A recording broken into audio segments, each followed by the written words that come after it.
Pete Carroll Show. The first word from the Seahawks head coach every Monday at 9:30 with Mike Salk. Brought to you by Pizza Hut on 710 ESPN Seattle. All right, we're just waiting on Pete Carroll. Should be here in just a moment or two. They had an early game in Houston, which usually, I'm sure, makes their life a whole lot easier. I know it's challenging in the moment. By the way, remember when people used to say the Seahawks couldn't win 10 o'clock? Turns out that wasn't true at all.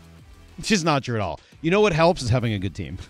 I was having flashbacks Good watching coach, that game to what year was that? I don't remember. Sherman picking off. Why am I spacing on his name? And losing his shoe. Sherman lost his shoe as he was the pick six. Was that against the Jets or against Houston? No, it was Houston. In Houston. And it was a comeback game. Yeah. Oh, why am I forgetting that quarterback's name? I don't remember. It was pre-Deshaun Watson, Number right? 8, bald head. Matt Schaub? Schaub. Yeah. Yeah, that's it. I was having like that. I hadn't watched a Houston game on TV in a while.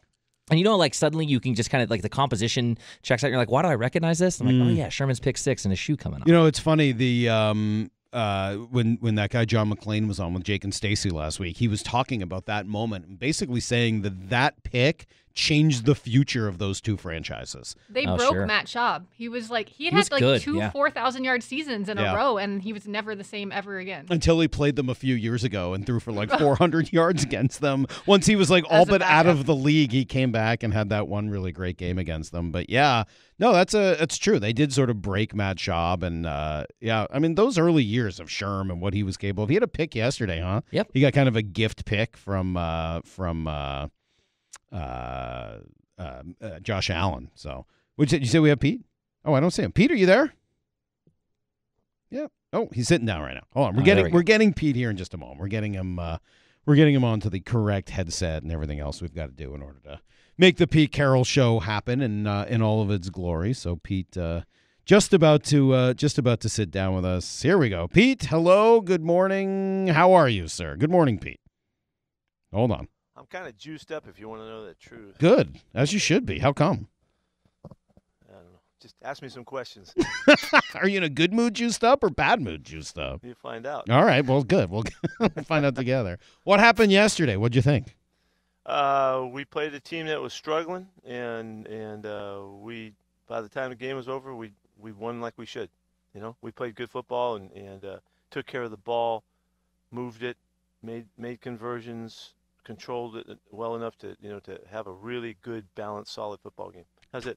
And I was really fired up about that we went on the road, no crowd, nothing. It was really like except for the 12s. The 12s were fantastic. They ruled the day in the stadium there, and it was really like a COVID game all but, except for the 12s that were there. So it was a really successful day for us, and we're back home. Let's go to work. I would assume that you can never take a 20-point win for granted in the NFL. They just don't happen that often. Are you talking to people that are? Well, we have, yeah. It turns out there are a few people out there. Well, too bad. We can't help them. We can't help them on that one, But, well, how hard is it to win in the NFL? Yeah, well, it gets proven every day in the NFL that how hard it is, and one of the real challenges is, and this is like in all sports to me, to play like you're capable regardless of who you're playing.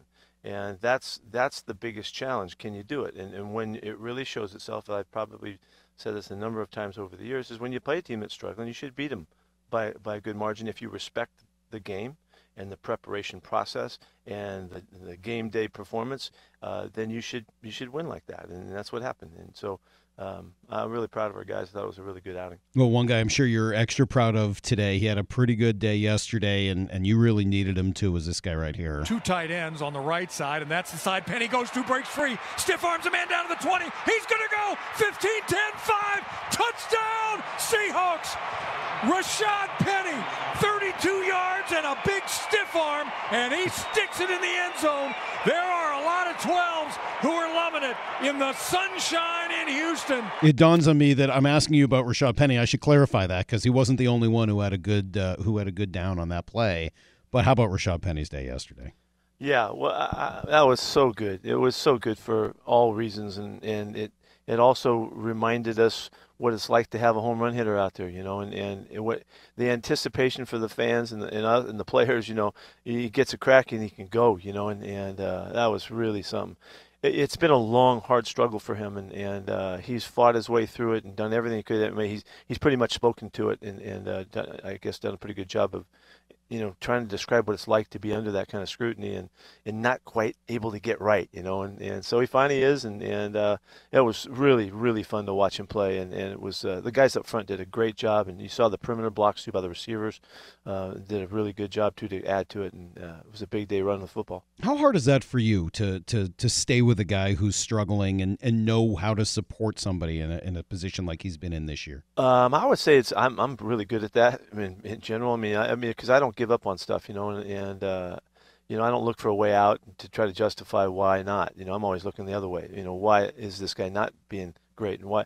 And if we can help him believe in it, we can help him see the way to it. And so that I'm the last guy to fade on people. So it isn't hard. That's just the way I'm made to do it. But I can't tell you I don't love to see guys when they come through, and to see that that emergence for him and the growth, and hopefully we'll take a big step and he'll come back and just play good again. That's all. Just play good and hard. He was running tough yesterday. That was the most physical outing he's ever had, the most productive one, and I think the most just like he can be. He just played like he can be. He didn't play out of his mind. He just played like he's capable of playing, and that was what a boost for our team to have the running game like that. Look at our play and look how it all fit together. It was exactly what we hope it looks like. We've known he's got the breakaway speed, but the physical element of it, is that something that you have coached to him? Is that something that you guys stressed to Rashad along the way? Yeah, he's always been such a big play guy. All his background was just big, long runs. Remember, he scored 7 touchdowns on kickoff returns in college. I mean, he just felt like he could just run through anything. And there's a mentality of it. I honestly think that he got a little boost. I think he might have said it. I heard he said about seeing Adrian practice and the way he worked, and it was so obvious when we watched Adrian, go to work last week, and I think Rashad picked up on it, and he's picking his feet up a little differently, and he's getting behind his pads a little bit differently, and that he's 230 pounds. He's a big running back, and he's the fastest guy we have.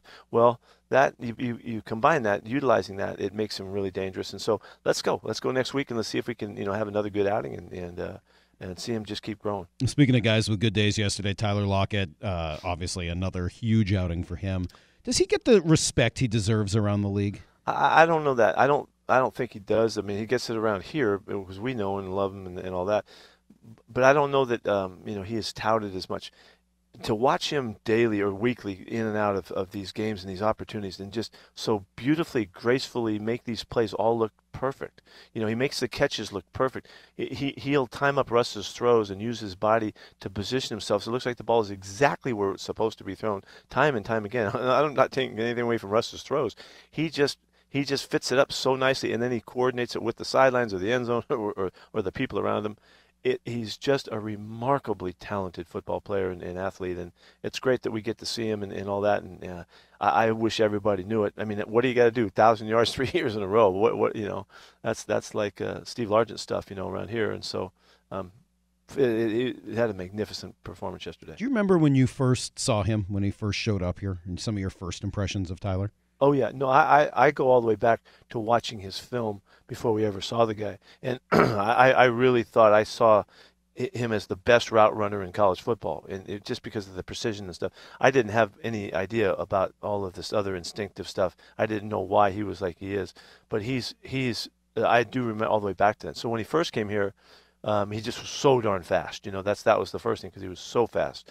And then we, he grew on us as he just showed us what he's all about.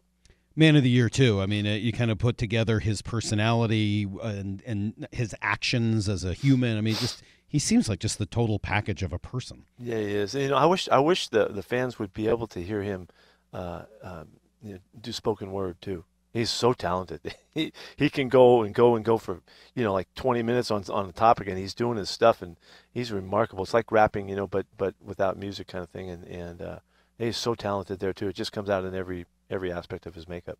I heard you talk a little bit about Al Woods after the game. We had talked about him last week as well. So that's a couple of really good performances in a row. What kind of emotion does he bring to both his game and the game in general? Well, this is an amazing story. I mean, this guy's he didn't play last year because of the COVID thing and protecting his family and all of that, and he comes back at 30, whatever, and he's having the best year he's ever had. He's playing the best football he's ever played, to my recollection. And we've known Al for a long time around here, and he's emotional. He's tough. He is the word. When Kenny will ask a question to the defense, or we'll ask a question in a team meeting, and Al speaks, it's like the old E.F. Hutton thing. Everybody shuts up and listens, and it's because it comes from such a great source. Because he's really a complete person. He's really got his act together.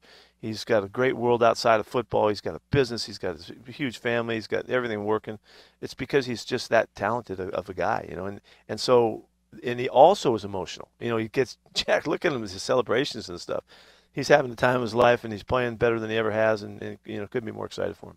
I wanted to take you back to a more uncomfortable conversation that we had about 2 months ago. It was after the Pittsburgh loss. You had flown home overnight. We did the interview early in the morning, right after you got off the plane. But I wanted to play you just the very beginning of this, because it strikes me that this was exactly 2 months ago or 8 weeks ago that you told me this. It's just going to take us 2 months. We're not going to know anything for 10 weeks before really what the season's all about.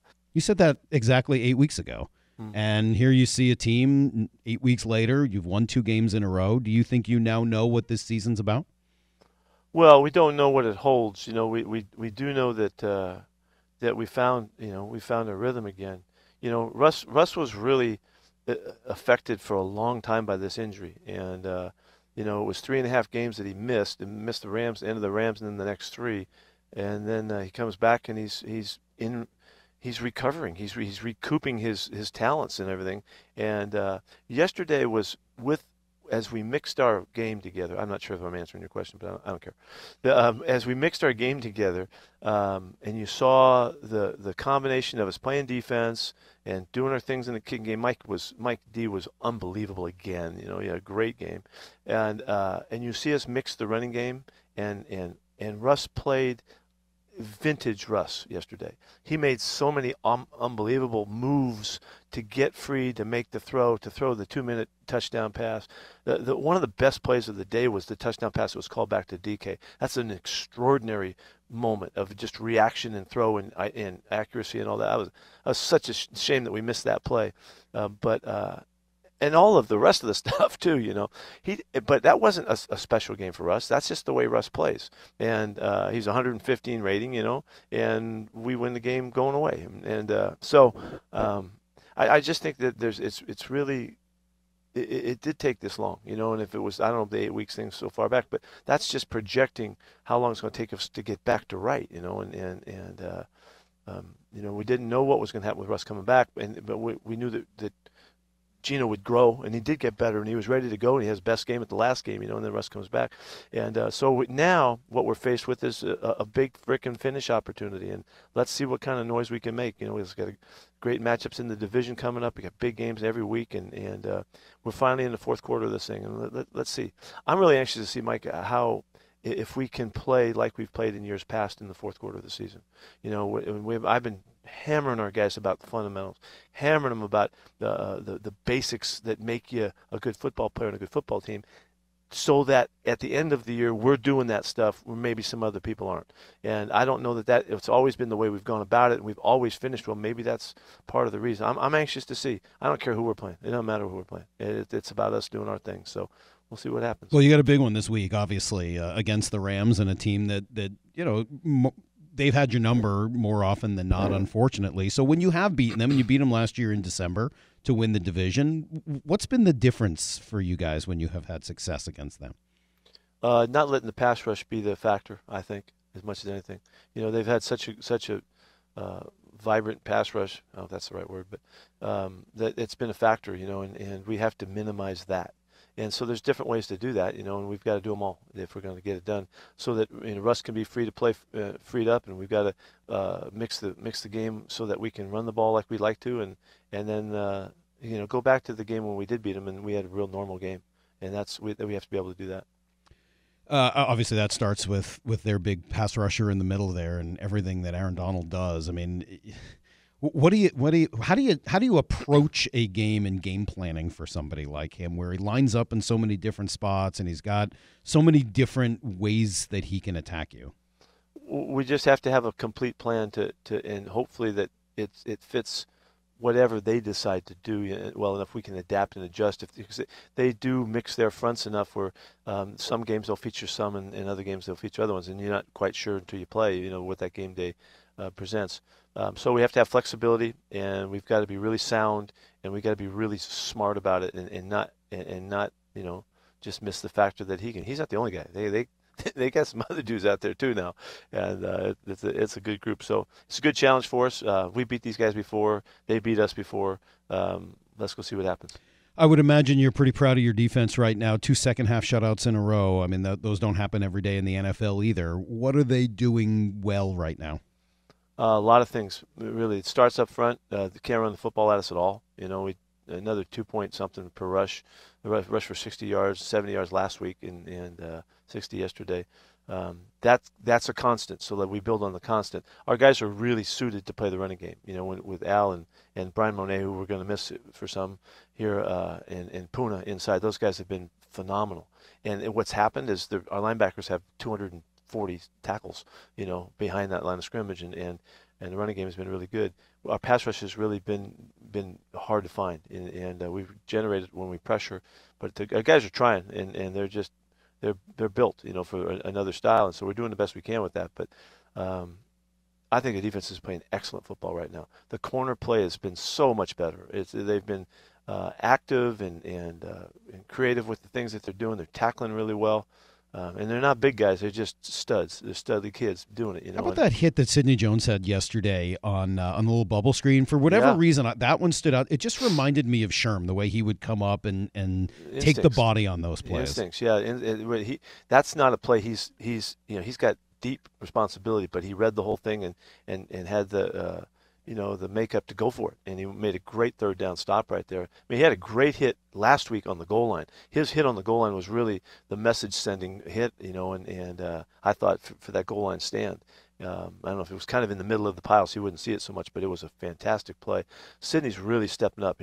He's competing because he knows that Bless Austin's trying to get some play time too, and competition's a beautiful thing. He's playing the best he's played for us.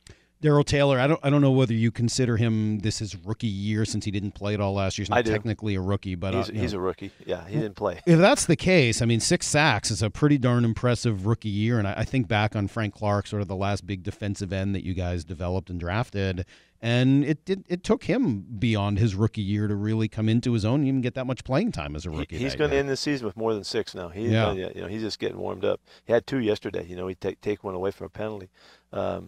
He's really doing well, and he's really the bright spot, and he's got a great future. What the fans will learn about him in time, and what a great spirit this kid has. We didn't know that it was he was such a highly spirited guy. And when I say that, that's like Jamal, the kind of attitude that he brings, and the stuff you see out of Al Woods, the willingness to be pumped up and excited and pump up his teammates. He is always fired up, and he's at practice every day, and whether it's walkthroughs and stuff.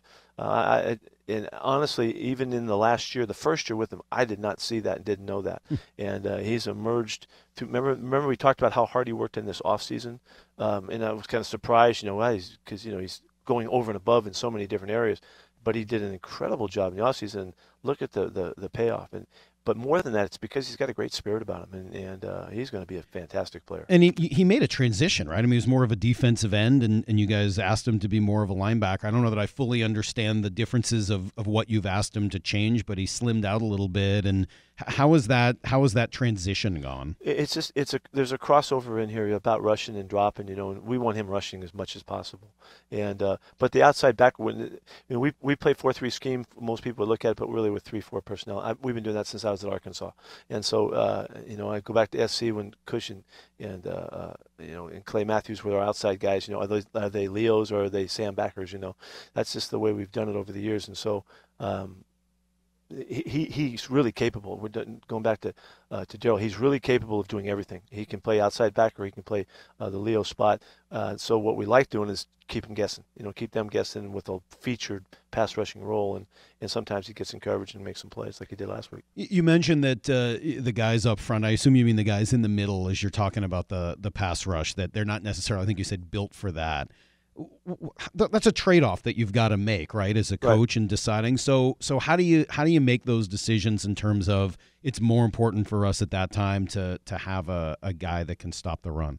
Well, hopefully we make those decisions really I knew well, that was coming. Yeah, you did it.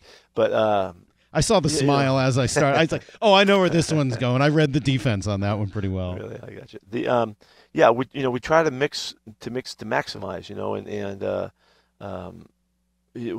when you play the run that well, then it really does help you in how you play the game. And they throw the ball a lot at us, and they're going to add some yards up and all that. But it's hard to win doing that, as long as you're not giving up big plays. And we've been really good. We're like 4th in the league in explosive plays, so that's a huge stat for us. It's a huge stat, and we might be as good as anybody in the running game, maybe the best, I don't know.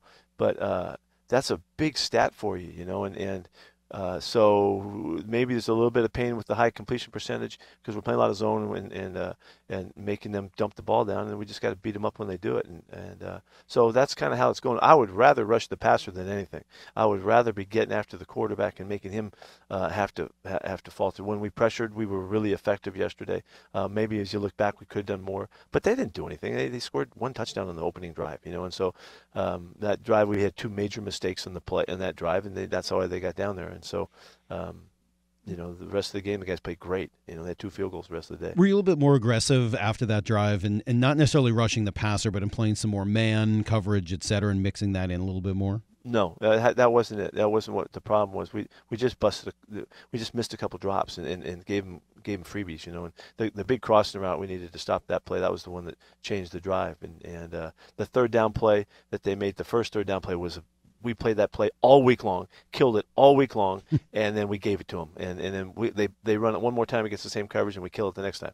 So it's just, plays get away from you, and it happened. They were able to piggyback it in that one drive. You said last week that you guys weren't dead yet. Has that been a bit of and certainly you're not. You were very much alive as you look at both the standings and where all the teams are going moving forward. Has that been a rallying cry for this team? No. Just for you. Sorry, yeah, just me. It is for me. It's your rallying cry. Yeah, I'm rallying and I'm crying. Yeah, right. No matter what the situation of the early part of the season, here we are entering the last 4 games of the year, what would we be thinking? We got to win this game, and then we got to win the next one. We got to win all 4 of them. It's like we did last year. We have to do that again. And if that happens, we'll see what that means. It may mean something. It may not. We may have screwed it up too much early to get anything out of that. But it wouldn't matter what the records were. That's how you go about it. And we've had such a commitment to finishing. I'm just thrilled for the challenge of it. I want to see what's going to happen. I want to see if all of the success that the Rams have had this year versus our lack of that this year. Well, let's see what happens. Let's go play the game and find out where we are. And then we'll take the next one on. I don't even know who the next game is. So this is the only one on the schedule. And as I think you guys have probably been talking about all morning that, oh, God, it's such a big game and the whole season depends on it. Well, that was the same thing last week, too. It was the week before. And that's the only way we know how to do it. So don't worry about us. We're going for it. It's the final 4/17 of the season now. That's right. That's right. Whatever that is. The final quarter for sure. 4 games left to go, and a big one obviously on Sunday. We'll look. How about let me put you on the spot. Oh. You got one more Raves on the way out? Oh, sure. I got some more Rabel. Yeah, Let's see. Hold on. Let me give you a little bit more Rabel before we get out of here. You want some more Rashad Penny? Here we go. That'd be fun. All right, here we or go. I would go for the halftime, the play right before halftime. I don't have that one in front of me, but I do have this one. This one's still pretty good. 2nd down and 7, run by Penny left side, breaks 1 tackle. 1st down, he is gone. 30, 20, 10, 5, touchdown, Seahawks. Rashad Penny breaks it at the line of scrimmage and takes off for 47 yards. There's a 100-plus day for the Seahawks, 137 yards for just Rashad Penny. All right, hold on. I found this for you just because I know you want. Just for you. We'll be late. We'll eat into Jake and Stacy's show. They don't need this time. Hold on. Take a break, Jake. Right side, stops, looks, throws deep. Got a man out there, Lockett. Wide open. Touchdown, Seahawks. How in the world does Tyler Lockett get open as he hits the deck and swims the rest of the way? A 55-yard rainbow by Russell Wilson. And the 12s, and there are a lot of them, are going nuts.